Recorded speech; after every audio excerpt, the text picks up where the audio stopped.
Olá, sejam bem-vindos ao canal Curiosidade Sem Fim, 77, episódio 2, Policarpo de Esmirna, o discípulo do apóstolo João, que enfrentou o fogo sem perder a fé.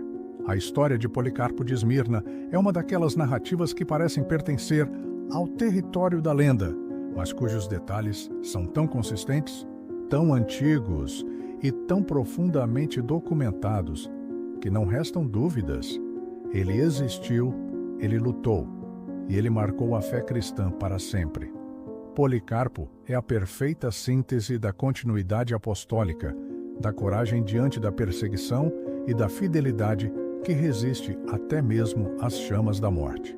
Ele foi discípulo direto do apóstolo João, conviveu com aqueles que viram o Cristo ressuscitado, aprendeu a fé da boca daqueles que caminharam com Jesus e levou essa fé adiante com autoridade, humildade e firmeza. Para entender Policarpo, precisamos voltar ao final do primeiro século da nossa era. Ele nasceu provavelmente entre os anos 60 e 70, em algum ponto da região da Ásia Menor, território que hoje corresponde à Turquia.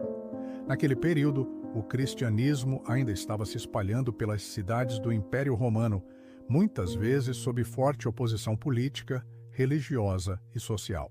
Foi nesse contexto que o jovem Policarpo foi acolhido como discípulo pelo apóstolo João, já idoso, mas ainda ativo na liderança das comunidades cristãs do Oeste Asiático.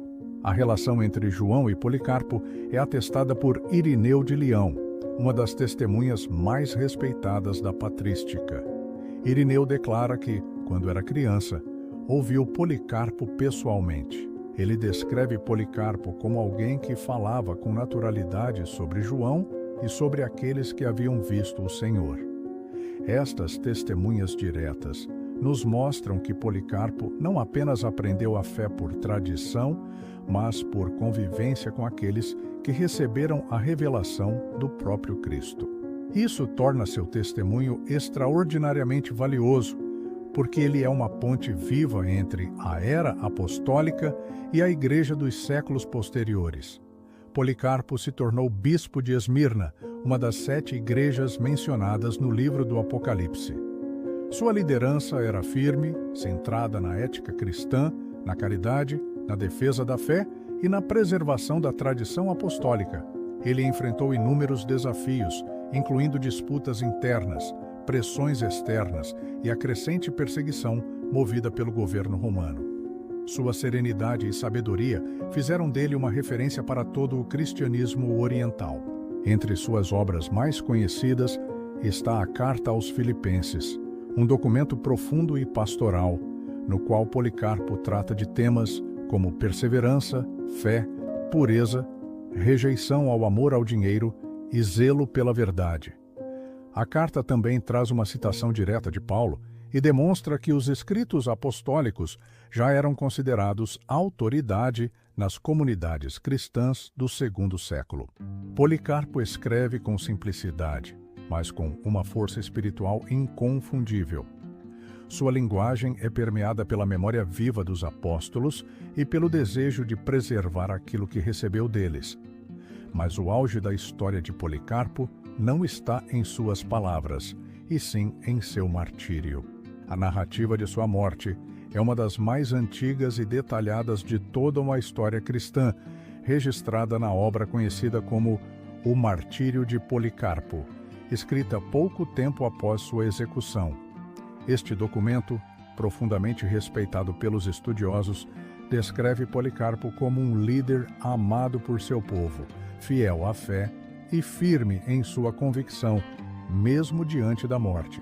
Por volta do ano 155, ou talvez 156, durante o governo do procônsul Estácio Quadrato, Policarpo foi preso e levado ao estádio de Esmirna, onde uma multidão esperava pela execução de cristãos. O idoso bispo, já com mais de 80 anos de idade, foi interrogado e pressionado a negar a Cristo. Foi nesse momento que pronunciou uma das frases mais famosas da história da Igreja. Durante 86 anos eu o servi e ele nunca me fez mal algum. Como posso negar o meu Rei e meu Salvador? Diante dessa declaração, o destino de Policarpo estava selado. A multidão pediu que fosse queimado vivo. A preparação da fogueira foi rápida. Os relatos dizem que, quando Policarpo foi amarrado, ele orou longamente, agradecendo a Deus por ser considerado digno de participar do cálice de Cristo. Quando as chamas foram acesas, o documento antigo afirma que o fogo formava uma espécie de arco ao redor de seu corpo, como se não o tocasse. As testemunhas afirmam que seu corpo não queimava como o de um condenado comum e que, em vez de cheiro de carne queimando, parecia haver um aroma suave no ar. No fim, um soldado foi ordenado a perfurá-lo com uma espada para completar a execução.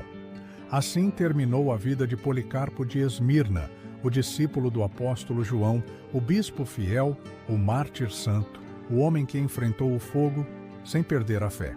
Sua morte se tornou um símbolo supremo de coragem e fidelidade, inspirando gerações de cristãos ao longo dos séculos.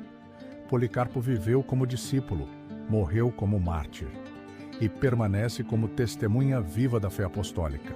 Seu legado ultrapassa séculos e continua a chamar cristãos à fidelidade, à coragem e à verdade. Ele representa a continuidade entre o Cristo ressuscitado e as gerações seguintes, sendo um dos pilares mais importantes da patrística.